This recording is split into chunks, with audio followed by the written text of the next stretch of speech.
முகம் தெரியாத மனுஷி என்னும் இக்கதை தன்னுடைய உடம்பை மூடிக்கொள்ளும் உரிமையுள்ள மனுஷியாக வாழத் துடிக்கும் தன்மானமிக்க ஒரு சாதாரண பெண்ணின் கதை.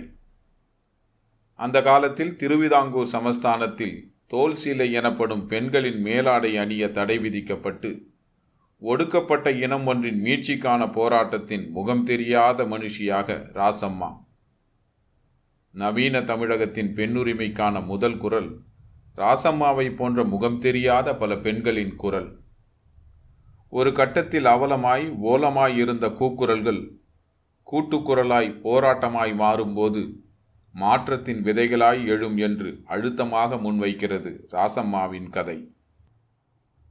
வாருங்கள் கதைக்குள் போகலாம்.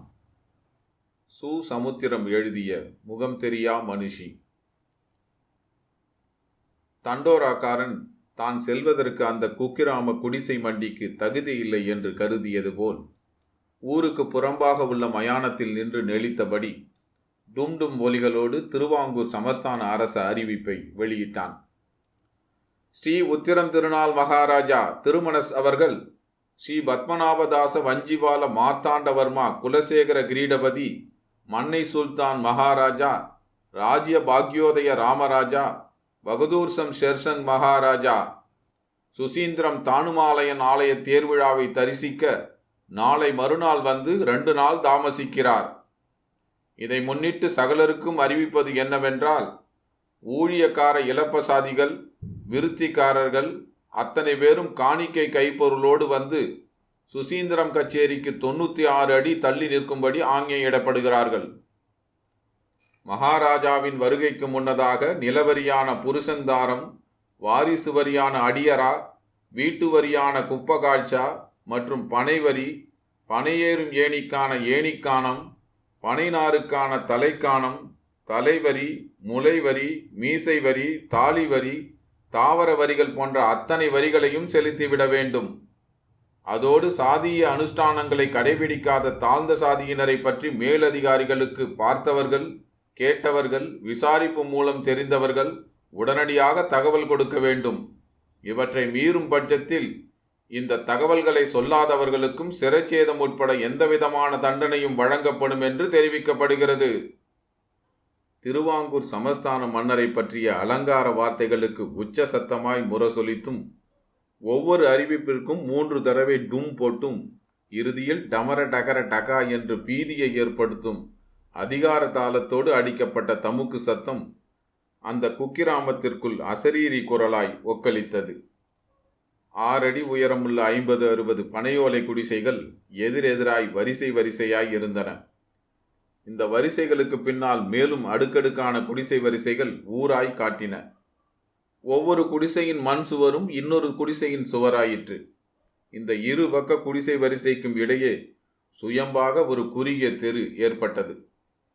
இந்த குடிசை வரிசைகளுக்கு மேல் பக்கம் உள்ள திட்டில் முக்கோண வடிவத்தில் சுண்ணாம்பு பூச்சி இற்று போய் செம்மண் சுவராக நின்ற கள்ளிமாடன் பீடத்திற்கு முன்னால் வம்படி வழக்கடியாய் பேசிக்கொண்டிருந்த அத்தனை ஆண்களும் வீதியோடு குரல் வந்த திக்கை எட்டி பார்த்தார்கள். அவர்கள் தத்தம் வரிவாக்கியை நினைத்தும் ஊழியம் செய்ய வேண்டிய கட்டாயம் குறித்தும் கலங்கி போய் ஒருவர் முகத்தை ஒருவர் ஆறுதலாய் பார்த்து கொண்டார்கள். அப்போது தோல் வரை நீண்ட காதுகளில் அவர்கள் போட்டிருந்த ஈய குண்டலங்கள் அவர்களது பீதியை வெளிக்காட்டுவது போல் மேலும் கீழுமாய் ஆடின, காதுகளை ஆட்டுவித்தன. ஊழியம் என்றால் கூலி இல்லாத ஓசி வேலைகள். முகாமிடும் மன்னரின் யானைகளுக்கு தென்னை ஓலைகளை வெட்டி கட்டுக்கட்டாக சுமந்து செல்ல வேண்டும். குதிரைகளுக்கு கொள்ளு கொண்டு போக வேண்டும். ஆங்காங்கே உள்ள நதி சுருங்கிய காயல்கள் எனப்படும் குளங்களை தூர்வார வேண்டும். மன்னரின் பரிவாரங்களுக்கு தேங்காய்கள், நுங்குகள், பனங்கிழங்குகள், பயிர் வகைகள் முதலியவற்றை காணிக்கையாக்க வேண்டும். உப்பளங்களிலிருந்து உப்பு மூட்டைகளை சுமந்து போக வேண்டும். ஊட்டுப்புறை எனப்படும் சத்திரங்களுக்கு விறகு வெட்டி கொடுக்க வேண்டும்.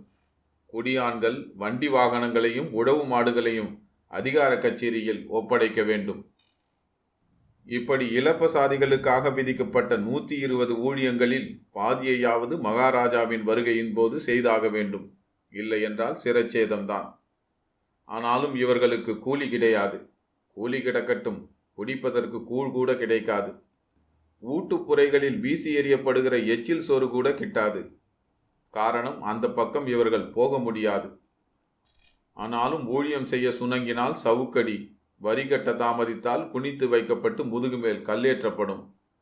இந்த ஊழியத்திலிருந்து நோயாளிகளும் வயோதிகர்களும் கூட தப்பிக்க முடியாது.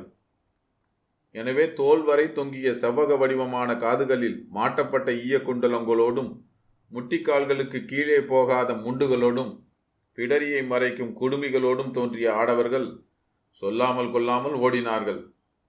சொடலமாடா காப்பாத்து, கள்ளிமாடா காப்பாத்து என்று அலறி அடித்து ஓடினார்கள். மனைவி மக்கள் இல்லாதவர்கள் ஒளிந்து கொள்ளவும், குடும்பஸ்தர்கள் அதிகாரிகளுக்கு லஞ்சம் கொடுத்து தப்பித்துக் கொள்வதற்காகவும் ஓடிக்கொண்டிருந்தார்கள். இந்த ஓட்டத்தினால் அந்த பனையோலை குடிசை பகுதி காலடி தமுக்கமாக ஓலமிட்ட போது அந்த தெருவில் ஆங்காங்கே பேசிக்கொண்டும் திருவுரலில் கேழ்வரகு அரைத்து கொண்டும் உரலில் சோளத்தை உலக்கையால் இடித்து கொண்டும் ஒருவருக்கொருவர் பேசிக்கொண்டே வேலையாற்றிய பெண்கள் பனிக்கருவிகளை கைவிட்டுவிட்டு ஒன்று திரண்டார்கள். இந்த பெண்களின் இடுப்புக்கு கீழே முழங்கால்களுக்கு சிறிது இறக்கமாய் ஒற்றை சேலை முண்டுகள், இடுப்புக்கு மேலேயோ முழு நிர்வாணம். தொல்லை காதுகளில் மட்டும் ஆண்களைப் போல ஈய குண்டலங்கள், மற்றபடி திறந்தவெளி மார்புக்காரிகள். மார்பகங்கள் வயதுக்கேற்ப மாங்கனியாய் பெருத்தும் பாவக்காயாய் சிறுத்தும் சுரைக்கூடாய் சுண்டியும் கிடந்தன. நேற்று வரை இந்த மார்பகங்களை கை கால்களைப் போல் வெறுமனே ஒரு உறுப்பாக பார்த்து பழகிய இந்த பெண்கள் அந்த தெற்கு பக்க குடிசை வரிசையில் மேற்கூரை எல்லையாய் நிற்கும் பனையோலை வீட்டின் முன்னால் அவ்வப்போது வெளிப்பட்ட ரவிக்கைக்காரியை பார்த்து லேசாய் சிறுமைப்பட்டார்கள், ஓரளவு பொறாமைப்பட்டார்கள். அவள் ரவிக்கையை மானசீகமாக கழட்டி இடுப்புக்கு மேல் மாட்டி பார்த்தார்கள். மேல் சாதி பெண்கள் கூட இவளை மாதிரி ரவிக்கை போடாமல் மார்பகங்களில் கச்சை கட்டியிருப்பார்கள். சில சமயம் தோல் சீலையை முதுகு முழுக்க இறுக சுற்றி இடுப்பில் இன்னொரு சுற்றாய் சுற்றி சொருகிக் கொள்வார்கள். ஆனால் இவளோ தோள்களின் இரு பக்கமும் டக்கு டக்கான துணிப்பூக்களோடு மார்பகத்திற்கும் கீழே போன அந்த சட்டைக்கு மேலே வரி வரியாய் சுற்றிய கண்டாங்கி சேலையோடு நிற்கிறாள். கேட்டால் ரவிக்கை என்கிறாள்.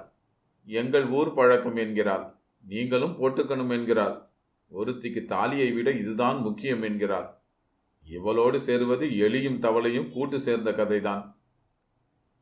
அந்த தண்டோராவிற்கு முன்பு வரை அந்த ரவிக்கைக்கார இளம் பெண்ணை சுபதேவதையாய் அதிசயித்து பார்த்த பெண்கள் இப்போது கோபமாய் பார்த்தார்கள். பயத்தால் ஏற்பட்ட கோபம். சரியான சிமிட்டாக்காரி. இவள் இப்படி போட்டு இருக்கிறதை ஏமான்க கிட்ட சொல்லாட்டா நம்ம பாடி கிரிச்சானுக்கு மறிச்சான் ஆயிடும். அவள்கிட்ட இப்பயே போய் மேல் சட்டையை கழட்டி தோல் சீலையை தூக்கி எரிய செய்யணும்.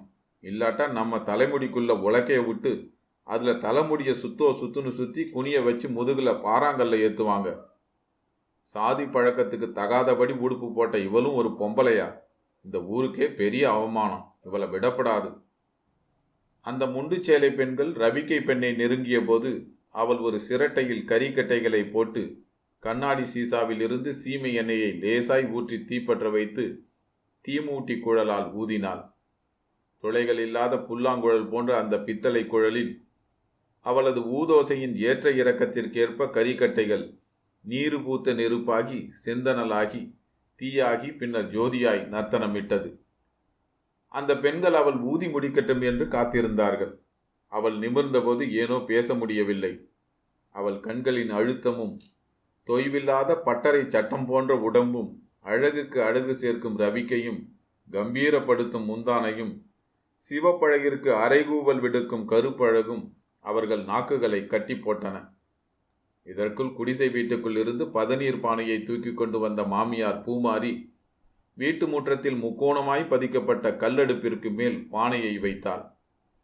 அந்த அடுப்பின் அடிவாரத்திற்குள் ஏற்கனவே திணிக்கப்பட்ட கீறி போட்ட பனைமட்டைகளையும் சுள்ளி விறகுகளையும் சேர்த்து பிடித்து அடுப்புக்குள்ளேயே ஒரு தட்டு தட்டினாள். பிறகு ரவிக்கைக்கார மருமகளிடமிருந்து பாதி கருகிப்போன சிரட்டையோடு நெருப்பு துண்டங்களை வாங்கி அடுப்புக்குள் போட்டு தீமூட்டி குழலால் ஊதினாள். நெருப்பு பற்றியதும் தொடைகளில் கை கால்களை ஊன்றி எழுந்து அந்த பெண்களை ஏறிட்டு பார்த்தாள். மருமகள் அருகே உள்ள மாட்டுத் தொழுவத்தில் கட்டப்பட்ட 3 மாடுகளுக்கும் ஒரு கன்றுக்குட்டிக்கும் வைக்கோலை சமச்சீராய் வைத்தாள். பிறகு கருஞ்சிவப்பான கன்றுக்குட்டியின் முதுகை தடவி விட்டாள். அந்த குட்டி முதுகை பம்ம வைத்து அவள் முகத்தை முகர்ந்தபோது இடம் தெரியா ஊரில் இடறி விழுந்த துக்கத்தை மறந்தாள். அந்த பெண்களுக்கு எடுத்த எடுப்பிலேயே ரவிக்கைக்காரியை விமரிசிக்க மனமில்லை. நீ கேளு, நீயே கேளு என்பது மாதிரி ஒவ்வொருத்தையும் மற்றவர்களின் முகத்தை பார்த்தபோது ஒரு நடுத்தர வயது பெண் பூமாரி கிழவியிடம் பீடிகை போட்டாள். பணவில விடிலில பயணியை காய்க்காம இங்கே எதுக்காக காய்க்க சித்தி? உன் காது செவிடா, தமுக்கு சத்தம் கேட்கல? விலையில பயணி காய்ச்சா சிரட்டை கூட மிஞ்சாது. யானை போன கரும்பு தோட்டமாவது கொஞ்சம் நஞ்சம் ஒப்பேறும். ஆனால் மவராசா பரிவார பயலுக போன இடத்துல புல்லு கூட முளைக்காத.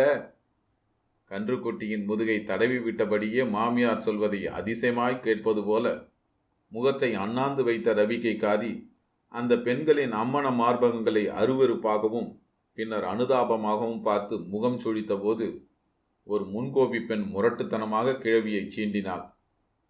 தண்டோரா சத்தம் வயசான உனக்கு கேட்கும்போது எங்களுக்கு கேட்காதா? சாதி அனுஷ்டானத்தை விட்டோம்னா மாறுகால் மாறுகை வாங்கிடுவாவ. பேசாம உன் மருமவளை எங்களை மாதிரி மேல் துளி இல்லாமல் நிற்க சொல்லு. கச்சேரியில் போய் நாங்களே சொல்லும்படியா வச்சுவிடாத. ரவிக்கைக்காரி அவர்களை சுட்டெரித்து பார்த்தபோது பூமாரி கிழவி மன்றாடினாள். காலங்காலமாக இந்த மாதிரி சட்டை போட்டிருக்காளாம். இப்படி போடுறது அவ ஊரு பழக்கமா? உங்கள் சேலையை களைஞ்சா உங்களுக்கு எப்படி இருக்குமோ அப்படி மேல் சட்டையை கழட்டுனா அவளுக்கும் இருக்குமா? அதை கழட்டுறதுக்கு கூச்சப்படுறா. இந்த சட்டம்பி பையா அதான் என் மாமன் இவளை எப்படியோ மசக்கி கூட்டி வந்துட்டான். 2 நாளைக்கு விட்டு பிடிச்சா சரியாயிடும். என்ன செய்கிறது? ரோசக்காரியா இருக்கா. நம்ம சாதி பொம்பளைகளுக்கு ரோசம் கூடாதாச்சு? ஏன் கூடாது? அப்படின்னா சீலையும் அவுத்து போடுங்களா? இந்த பாரு ஆச்சி, வயசானவன்னு பாவம் பார்க்கும். இல்லாட்டா கச்சேரிக்கு போக அதிக நேரம் ஆகாது. வேணும்னா ஒன்று செய். மவராசா வரும்போது மேல் சாதி பொண்ணுங்களை சீவி சிங்காரிச்சு கொப்பு, சரடு, தலை சுத்தி, தண்டை, சதங்க, வளையல், காப்பு, காசு மாலை, கண்டி மாலை போட்டு மாடத்தில் நிறுத்தி மவராசா பார்வையில் பட வச்சு அவளை கூடாரத்தில் அனுபவிச்சுட்டு 20 கொட்டை வித பாட்டை அம்மச்சு குணமாக கொடுக்குற மாதிரி மேல் சாதிக்காரி மாதிரியே தெரிகிறவன் மருமவளை அலங்காரம் பண்ணி மவராசா வர வழி பக்கம் நிறுத்து. இவளையும் தூக்கிட்டு போவார். 21 கோட்டை வித பாட்டையும் தருவார். பேசுகிறா பாரு பேச்சு. பூமாரி பத்திரகாளியானாள். இப்படி அவள் கோவப்பட்டு அந்த பெண்கள் பார்த்தது இல்லை. நாக்க அறுத்து விடுவேன். என்ன பேச்சடி பேசுகிற? எந்த சாதியையும் உன்ன மாதிரி மட்டமாக நினையாத. நான் சின்ன பிள்ளையா இருக்கும்போது இவருக்கு முந்தின மவராசா இந்த பக்கம் வந்தார். ஒரு பொண்ணோட 6 அடி நீள தலைமுடியை பார்த்துட்டு மயங்கி போனார். சேவர்களை கூப்பிட்டு அந்த பொண்ணை கண்டுபிடிக்க சொன்னார். அவங்களும் கண்டுபிடிச்சி அந்த பொண்ணுக்கு பல்லக்கு நகை நட்டு கொண்டு வந்து மவராசா கிட்ட வர சொன்னாங்க. ஆனால் அந்த மவராசி அவள் செத்தும் தெய்வமாக நிற்க தங்கரளி கொட்டையை அரைச்சி குடித்து தன்னையே கொண்டுக்கிட்டா. இதை மாதிரி தான் என் மருமவளும். வந்த வழியை பார்த்து போங்கடி. இப்போல்லாம் பல இடத்துல நம்மோட பெண்டுக மேல் சட்டை போட்டு ராந்திராளுவ. இவள் இப்படி செய்கிறதுல என்ன தப்பு? நீங்கள் இவளை மாதிரி செய்யாமல் இருக்கிறது தான் தப்பு. சரி, எங்களையும் ஒரு வழி பண்ண பார்க்க. உன் பாடு உன் மருமவ பாடு சர்க்கார் பாடு. அப்படி நாம் விட முடியுமா? காரியக்கார ஆளுக வந்தால் நம்ம முதுகுலையும் கல்லேருமே. கண்ணால் கண்டதை சொல்லணும்னு தமுக்குக்காரன் சொல்லிட்டு போயிருக்கானே. ரவிக்கைக்காரி அந்த பெண்களை சீறி பார்த்தபோது ஒருத்தி இன்னொருத்தியின் இடுப்பில் கில்ல, அவள் மற்றவளின் தோலை கில்ல, அது தொடர் கில்லல்களாக அத்தனை பெண்களும் கிழக்கு பக்கமாய் எக்கி பார்த்துவிட்டு அங்குமிங்குமாய் சிதறி ஓடினார்கள். அங்கிருந்து 10-15 ஏவலாட்கள் புடைசூழ வந்த வலிய கணக்கெழுத்து வேலப்பனும் மணியம் கச்சேரி தானுலிங்கமும் தங்கள் பக்கமாய் ஓடி வந்த பெண்களை சவுக்காலும் பிறம்பாலும் விளையாட்டாக விளாசினார்கள். உடம்பை புடைக்க வைக்கும் வினையான விளையாட்டு. அந்த பெண்களும் வலியை பொறுத்து கொண்டு ஏதோ மகத்தான பட்டம் ஒன்றை பெற்றது போல வலியை சிரித்து கொண்டே ஓடினார்கள். இதற்குள் பூமாரி உஷாரானாள். ரவிக்கைக்கார மருமகளை 6 அடி உயர வீட்டின் 3 அடி வாசலுக்குள் கூனி குறுகி திணித்துவிட்டு பனைமட்ட கதவை சாத்தினாள். பதநீர் பானையை பதம் பார்ப்பது போல் பாசாங்கு போட்டாள். நிறை பானை பதநீர் கொதித்து கொதித்து சுண்டி சுண்டி கூப்பணியாகி பானையின் கால் பகுதி வரை சுருங்கியது. திடீரென்று ஏய் என்ற சொல்லோடு காலில் புறம்படியும் முதுகில் சவுக்கடியும் பெற்ற பூமாரி ஏறிட்டு பார்த்தாள். உடனடியாய் எழுந்தாள். இடது கையை மார்பில் குறுக்காய் மடித்து வலது கையை கொண்டு வாயில் பாதியை மூடியபடியே ஏமானே ஏமானே அடியன் என்ன செய்யணும் என்று அரற்றினாள். வலிய கணக்கெழுத்தும் மணியக்காரரும் பட்டு வேட்டியும் ஜரிகை தலைப்பாகையும் வைரக்கடுக்கனும் பச்சைக்கல் டோலக்கும் மார்பில் வைர பதக்கமும் வலது கையில் தங்கத்தாலான வீரகாண்டாமணியும் தோளில் பட்டு நேரியலுமாய் மீசைகளை முறுக்கியபடியே கிழவியிடம் பேசுவது தங்கள் தகுதிக்கு குறைவு என்பது போல் சிறிது விலகி நின்றார்கள். வெப்பமற்ற இதமான காற்று அடித்த அந்த வேளையிலும் அவர்களுக்கு 2 பேர் குடை பிடித்து கொண்டிருந்தார்கள். பூமாரி நெடுஞ்சான் கிடையாக அவர்கள் கால்களில் விழுந்தாள். எந்த தப்பு செய்திருந்தாலும் என்னை காலால எடறி கையால உதறி போடுங்க சாமிகளா என்று ஓலமிட்டாள். இதற்குள் வலிய கணக்கெழுத்து பனையோலை சுவடிகளில் ஒன்றை எடுத்து ஏவலால் ஒருவனிடம் கிசுகிசுத்தார். அந்த ஏவலாளி பூமாரியிடம் எதிர்ப்பாளியாய் கேட்டான், ஏ கிழவி, நீ குப்பாச்சா கட்டல, பனையற கட்டல, ஏனி பானம் கொடுக்கல, உன் மனசுல என்னடா நினச்சிக்கிட்ட? ஏமானே, இன்னைக்கு கருப்பெட்டி வித்துட்டா வரி காசு முழுசும் வந்துடும். நாளைக்கு அதிகார கச்சேரியில் வந்து கட்டிடுவேன் ஏமானே. உன் புருஷன் இசைக்கு மாடனை ஊழியம் செய்ய வர சொல்லு. கேட்டு பைய எங்கடா போயிட்டான்? வந்துருவாவு ஏமானே. திங்கள் சந்தையில் ஒரு கன்னி பேயை ஓட்டுறதுக்கு போயிருக்காவ. வந்த உடனே ஊழியத்துக்கு அனுப்பி வைக்கேன். சர்க்காருக்கு ஊழியம்னா சந்தோஷமாக செய்கிற மனுஷன். வலிய கணக்கெழுத்தும் மணியம் கச்சேரியும் திருப்தியாக தலையாட்டியபடியே புறப்பட்ட போது ஏவலாளிகளின் வலுவான ஒருவன் அருகே உள்ள மாட்டுத் தொழுவத்திற்கு சென்று பூவரசு முலைகளில் கட்டப்பட்ட 3 மாடுகளின் வாள்களை தூக்கி பிடித்து கீழே பார்த்துவிட்டு அங்கிருந்தபடியே தனது கண்டுபிடிப்பை பிரகடனப்படுத்தி ஏமான்களின் கால்களுக்கு நங்கூரம் பாய்ச்சினான். எசமானரே, இந்த கள்ளச்சிரிக்கு பசுமாடு வச்சிருக்கா. ஈனசாதிக பசுமாடு வளர்க்கப்படாதுன்னு தெரிஞ்சும் இந்த கிழட்டு முண்டை நல்ல பசுவா காராமணி பசுவா வச்சிருக்கா பாருங்க. மணியம் கச்சேரிக்கும் வலிய கணக்கிற்கும் கண்கள் சிவந்தன, பற்கள் கடித்தன. கிழவி பசுமாடு வளர்க்கிறாள் என்பதை விட அவள் தங்களை முட்டாளாக்கிவிட்டாள் என்ற கோபம். போதா குறைக்கு தங்களை இவர்கள் புத்திசாலிகளாய் நினைத்து கொண்டதால் அவர்களின் கோபம் முட்டாள்தனமாகவும் முரட்டுத்தனமாகவும் வெளிப்பட்டது. மணியம் கச்சேரியின் கண்ணசைப்பில் வலிய கணக்கெழுத்தின் கையசைப்பில் 4 ஏவலாட்கள் அந்த பசுமாட்டையும் அதை வளர்த்ததற்கு பிராயச்சித்தமாக 2 மாடுகளையும் ஒரு கன்றுக்குட்டியையும் இழுத்து கொண்டு வெளியே வந்தார்கள். முட்டைப்போன மாடுகளை சவுக்கால் வழிப்படுத்தினார்கள். பின்னர் அதே சவுக்கை வைத்து கொண்டு வலிய கணக்கெழுத்தின் கண் சிமிட்டலில் ஒரு ஏவலாளி பூமாரி கிழவியின் உடம்பிற்கு இரத்த கோடுகளை போட்டான். இன்னொருத்தன் கணுவாய் புடைத்திருந்த பிரம்பால் அவள் தலையை குத்தினான். இடுப்பை இடித்தான். பூமாரி சுருண்டு விழுந்தாள். அம்மா என்று அழப்போனவளின் வாயில் ஒரு குத்து குத்திய பிரம்பு இரத்தச் சிதறல்களோடு வெளிப்பட்டது. பூமாரி உருண்டு சுருண்டு கிடந்தபோது எதிர்ப்பக்க குடிசையின் பணம்பலகை கதவு வாசலை பீத்து கொண்டு மல்லாக்க விழுந்தது. ரவிக்கைக்காரி ஆங்காரியாய் வெளிப்பட்டார். வேக வேகமாய் நடந்து கீழே கிடந்த மாமியார் பக்கமாய் குனிந்தபோது ஒரு ஏவலாளியின் பிரம்பு அவள் கழுத்தை நிமிட்டி நிற்க வைத்தது. மாமியார் முக்கி முணங்கி எழுந்திருக்க முற்பட்டதால் அவளுக்கு ஆபத்தில்லை என்று மருமகளுக்கு தூக்க குறைவு ஏற்பட்டது. அந்த அதிகார ஆசாமிகள் அத்தனை பேரும் அவளை பார்த்து ஆச்சரியப்பட்ட போது வலிய கணக்கெழுத்து தன் தகுதியை உதறிவிட்டு அவளிடம் நேரிடையாக கேட்டார். ஒருவேளை மேல் சாதி பெண் என்ன காரணத்தாலோ அங்கு வந்திருக்கலாமோ என்ற சந்தேகம். கேட்டார், நீ என்ன சாதிக்கிறா? கீழே கிடக்காவலே எங்கள் மாமியார், அவங்க சாதிதான். அப்படியா சேதி? ரவிக்க தோல் சீலை போடுற அளவுக்கு ஈன சாதியான உனக்கு அவ்வளோ திமிர் உண்டாயிட்டா? நீ இந்த பக்கத்துக்காரி மாதிரி தெரியல. உன் பூர்வோத்தரத்தை ஒன்று பாக்கி இல்லாமல் சொல்லணும். அப்போதான் நீ உயிரோடு இருக்க முடியுமா முடியாதான்னு நாங்கள் யோசிக்க முடியும். ரவிக்கைக்காரி தலைக்கு மேல் வெள்ளம் போன விரக்தியில் உயிருக்கு மேல் ஒன்றுமில்லை என்ற உறுதியில் நிதானமாக அழுத்தமாக ஏமானே என்று எந்த இடத்திலும் சொல்லாமல் அவர்களுக்கு இணையாக பேசுவது போல் பேசப்போனாள். அதற்குள் எழுந்து எழுந்து விழுந்த மாமியாரை கைத்தாங்கலாய் தூக்கி நிறுத்திவிட்டு மணியத்தையும் வலிய கணக்கையும் மாறி மாறி பார்த்தபடியே தண்ணீர் கொட்டுவது போல் ஒப்பித்தாள். எனக்கு திருநெல்வேலி சீமங்க.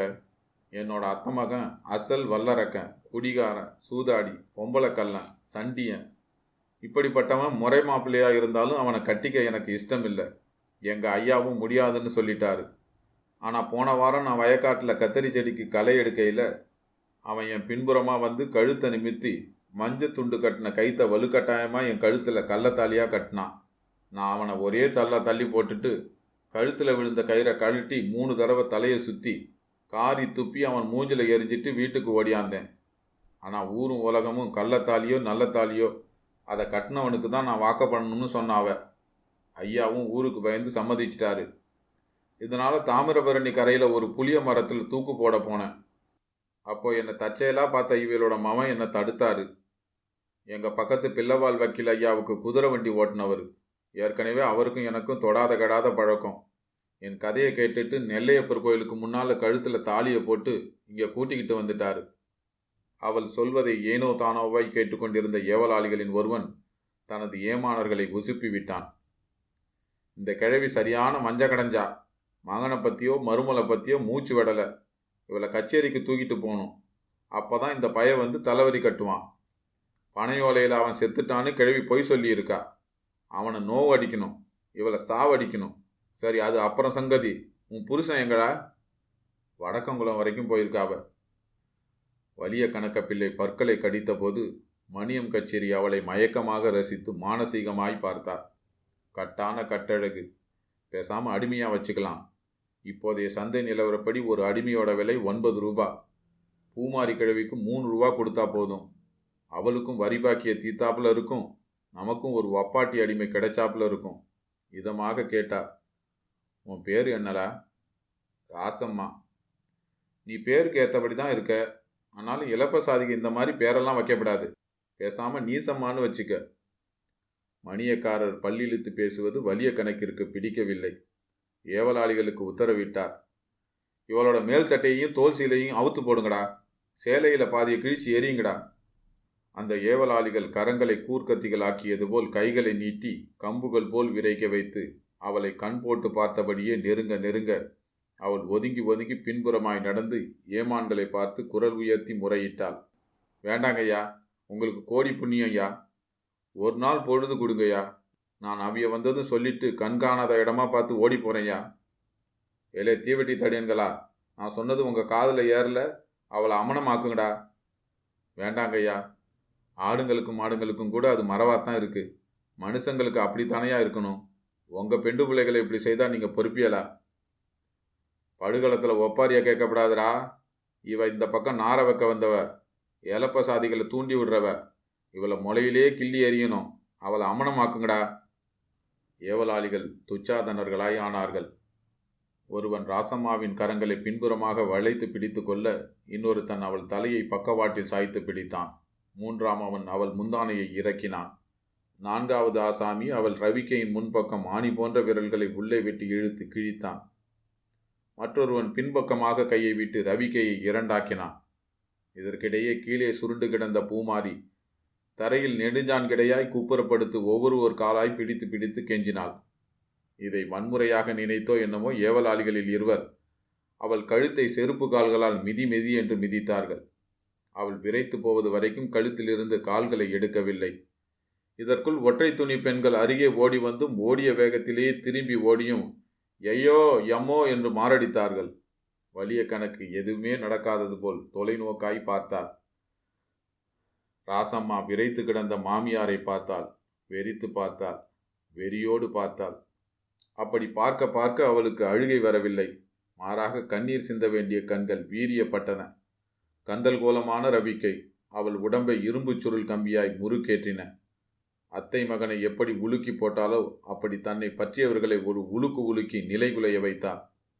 அந்த இடைவேளையில் கீழே குனிந்து கொதித்து கொண்டிருந்த கூப்பணி பானையை கைச்சூட்டோடு எடுத்தபடியே மேலே நிமிர்ந்து நிமிர்ந்து ஆவேசியானாள்.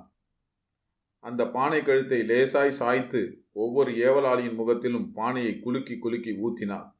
அத்தனை ஏவலாளிகளும் அரண்டு மிரண்டு கூக்குரலிட்டு அங்குமிங்குமாய் ஓடிய போது கூப்பணி மண்டி கிடந்த பானையை தலைக்கு மேல் கொண்டு போய் இரட்டை தலை உருவங்களாய் நின்ற வலிய கணக்கின் மீதும் மணிய கச்சேரியின் மீதும் குறிவாய்த்து ஊற்றிவிட்டு அந்த பானையை அவர்கள் முகங்களில் வீசி அடித்தார். அவர்கள் தலையில் கூப்பணி திரண்டு கண்களுக்குள் நீர்வீழ்ச்சியாய் விழுந்து கொண்டிருந்தது. அந்த அதிகாரிகளும் ஏவல் பூதங்களாக வந்தவர்களும் வெட்கத்தை விட்டு ஐயோ அம்மா என்று கதறினார்கள். வலி பொறுக்க முடியாமல் அங்குமிங்குமாய் துள்ளினார்கள். அதே சமயம் அவளை பிடிங்க பிடிங்க என்று ஓலமிட்டார்கள். ஓலமிட்ட வாய்க்குள் கூப்பணி கூழ் ஊடுருவி நாக்குகளை சுட்டரித்ததுதான் மிச்சம். ராசம்மா மேற்கோர தொழுவத்தை ஊடுருவி இன்னொரு குடிசை வரியின் இடுக்கு வழியாக ஓடி ஒரு எருக்குழியை தாண்டி ஒரு வீட்டின் செருவையை தாண்டினாள். அப்போது பிடிங்க பிடிங்க என்ற சத்தம் அடுத்த பக்கத்து அடுக்கு குடிசை வரிசையிலும் எதிரொலித்தது. நடந்ததை நேரில் பார்த்த பெண்கள் ராசாத்தியை பிடிப்பது போல் பாவலா செய்து சீக்கிரமாக போகும்படி கனசைத்தார்கள். ஊருக்கு வெளியே வந்து குதிகால் பாய்ச்சலில் ஓடி காலங்காலமாய் ஓடிக்கொண்டிருக்கும் பழையாற்றுக்குள் ராசம்மா இறங்கினாள். வடக்கு மலையில் உற்பத்தியாகி நாஞ்சில் நாடு முழுக்க கிழக்கு கடல் நோக்கி நெடுநீளமாக பாயும் அந்த ஆறு அவள் முட்டிக்கால்கள் வரை வியாபித்து அவளை சில்லிடச் செய்தது. ராசாத்தி சிறிது நிதானித்தாள். கரிகாலனின் காவிரி கல்லணையைப் போல் எந்த காலத்திலும் வலுவாக கட்டப்பட்ட அந்த ஆற்றின் கல்பாலத்தின் அடிவார தூண்கள் ஒன்றில் அப்படியே சாய்ந்து ஆசுவாசப்படுத்தி கொண்டாள். சாலை பக்கம் ஈட்டியும் வேல்கம்புமாய் ஆட்கள் ஓடி வருவது கண்ணுக்கு தெரியவில்லை என்றாலும் காதுக்கு கேட்டது. ராசம்மா நதியோர தாலை மடல்களுக்குள் தவழ்ந்து தவழ்ந்து நாணல் செடிகளின் நடுவே பாய்ந்து ஓணான் செடி குவியல்களுக்குள் உட்புகந்து பூனிக்குருவிகளும் வால்குருவிகளும் பயந்து பறக்க காட்டுப்பூனைகள் மரங்களுக்கு தாவ 10-12 மைல் தூரம் ஆமையாகவும் முயலாகவும் அணில் பாய்ச்சலாகவும் நகர்ந்தும் தவழ்ந்தும் தாவியும் போய்க் கொண்டிருந்தவள் களைப்பு மேலிட்டு மூச்சு முட்டிய போது ஓரிடத்தில் கரையேறினாள். எங்கே போவது என்று புரியாமல் அவள் மலங்க மலங்க விழித்தாள். இயல்பான உயிர் பயம் அவளை 4 பக்கமும் திரும்ப வைத்தது. தற்செயலாக அந்த பக்கமாக வந்தவர்களை பார்த்து பயத்தை பயமுறுத்தலாக்குவது போல் கைகளையே ஆயுதங்களாய் வளைத்து பற்களை வெளிப்படுத்தி முள்மரமாய் நின்றாள். காரணமும் புரியவில்லை, காரியமும் தெரியவில்லை. மயக்கமா, கிறக்கமா, மரணமா, அப்போதைய பிறப்பா, ஆடி அடங்கிய வாழ்வா, அவளுக்கு ஒன்றும் தெரியவில்லை. உயிர் நிற்க உடல் போன நிலைமை, உடல் இயங்க உயிர் போன கொடூரம். அவள் சிறிது சிறிதாக ஓரளவு சுயத்திற்கு வந்தாள். எல்லாம் பொய்யாய் பழங்கதையாய் போய்விட்ட ஆத்திரம். இந்த நிலைக்கு காரணமான அத்தை மகனை ராத்திரியோடு ராத்திரியாய் போய் ஒரே வெட்டாய் வெட்ட வேண்டும் என்ற வேகம். அதே சமயம் திசை எறியாத சோகம். எந்த திசையும் விளங்காமல் எதிர் திசையில் அவள் நடந்தாள். திக்கற்ற நடை, கால்களே மூளையை ஆட்டி வைக்கும் கட்டாயம், இதயம் வேக வேகமாய் அடித்தடித்தே நிற்கப் போவது போன்ற தோரணை. ராசம்மாவை அவள் கால்கள் கோட்டாறு சந்தைக்கு பக்கமாக இழுத்து கொண்டு வந்தன. அந்த சந்தைக்குள் நடந்த அடிதடிகள் அவளை நின்ற இடத்திலேயே நிற்க வைத்தன. அந்த குடிசை பக்கம் கிறிஸ்தவ பெண்கள் தோல் சீலை போட உரிமை கேட்டு போராடி வருவதாக புராண கதை போல் கேள்விப்பட்டது அவள் நினைவுக்கு வந்தது. அந்த சண்டை சந்தையை பார்க்க வைத்தது. வெள்ளையும் சொல்லையுமான மனிதர்கள் ஒரு பக்கம், தோல் சீலை பெண்களோடு நின்ற அழுக்கு துணிகாரர்கள் இன்னொரு பக்கமுமாய் அணிவகுத்து ஒருவரை ஒருவர் அடித்துக் கொள்கிறார்கள். கல்லறியும் சொல்லறியும் ஒருங்கே நடைபெறுகின்றன. அதே சமயம் அழுக்கு வேட்டிகளுக்கு பக்கபலமாக தலையின் வலது பக்கம் முன்பகுதியில் குடிமி பிடித்த நம்பூதிரிகளும் இன்னும் சில வெள்ளை சொல்லை மனிதர்களும் கிறிஸ்தவ பாதிரியார்களும் எதிர்த்தரப்பிடம் கோபமாய் பேசுகிறார்கள். அவர்களை பின்னால் தள்ளிவிடுகிறார்கள். ஆனாலும் சந்தைக்குள் இருந்த கட்டை வண்டிகள் உடைக்கப்படுகின்றன. கட்டிடங்கள் எரிக்கப்படுகின்றன. தானியங்கள் புகைகின்றன. ஆடுகள் அலறுகின்றன. மாடுகள் அலைமோதுகின்றன.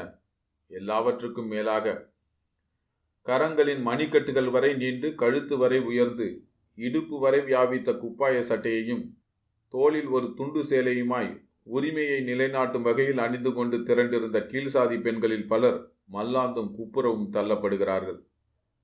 குப்பாயங்கள் கிழிக்கப்படுகின்றன. தோல் சீலை உரியப்படுகிறது. இடுப்பில் கட்டிய சேலைகள் அவிழ்க்கப்படுகின்றன. நிர்வாணமாய் ஆக்கப்பட்ட பெண்கள் இடுப்புக்கு கீழே 2 கைகளையும் வைத்து பொத்திக்கொண்டு குய்யோ முறையோ என்று கூப்பாடு போடுகிறார்கள். இயேசுவே இயேசுவே என்று ஏகப்பட்ட அலறல்கள். முத்தாரம்மா முத்தாரம்மா என்று சின்ன சின்ன முனங்கல்கள். வண்டுகள் போல் ரீங்கரிக்கும் அவர்களின் வழக்கமான சத்தம் குண்டுகளின் கோரச்சத்தமாய் குரலிடுகிறது. இந்த பின்னணியில் வெள்ளையும் சொல்லையுமான ஒரு தடியன் குப்பாயம் போட்ட ஒரு இளம்பெண்ணை 2 பக்கமும் கைகளை விரித்து போட்டு துரத்துகிறான். அவள் அலறியடித்து அவனை திரும்பி திரும்பி பார்த்தபடியே ஓடி ஓடி ஒரு திருப்பத்தில் இடறி விழுகிறாள். ராசம்மா நிற்கும் இடத்திலிருந்து 10 அடி தொலைவில் அப்படியே கிடக்கிறாள். துரத்தி வந்தவன் அவள் வயிற்றில் உட்கார்ந்து கொண்டு மார்புக்கும் குப்பாய இடைவெளிக்கும் இடையில் 2 கைகளையும் ஊடுருவ விடுகிறான். அந்த பெண் ஓலமிட சக்தியற்று முடங்கி கிடக்கிறாள். நடக்கப் போவதை எதிர்பார்த்து கண்களை கைகளால் மூடிக்கொள்கிறாள். யந்திரமயமாய் நின்ற ராசம்மா மனிதமயமாகிறாள். கீழே குனிகிறாள். அவளுக்கென்றே தரையில் ஒரு கூர்மையான பாறாங்கல் காத்து கிடக்கிறது. அதை தூக்கி கொண்டு குப்பாய துச்சாதனனை நோக்கி எலே என்று கத்தியபடியே ஒரே பாய்ச்சலாய் பாய்ந்து அவனை அந்த பெண்ணின் காலடிக்கு பின்புறமாய் தலையில் ரத்தம் சொட்ட சொட்ட வீழ்த்துகிறார். தோளில் சாய்ந்த குப்பாய பெண்ணை தூக்கி நிறுத்தி அணைத்தபடியே அடிதடி சந்தையை நோக்கி அடிமேல் அடி போட்டு நடக்கிறார் அந்த பெண்ணை நடத்தி.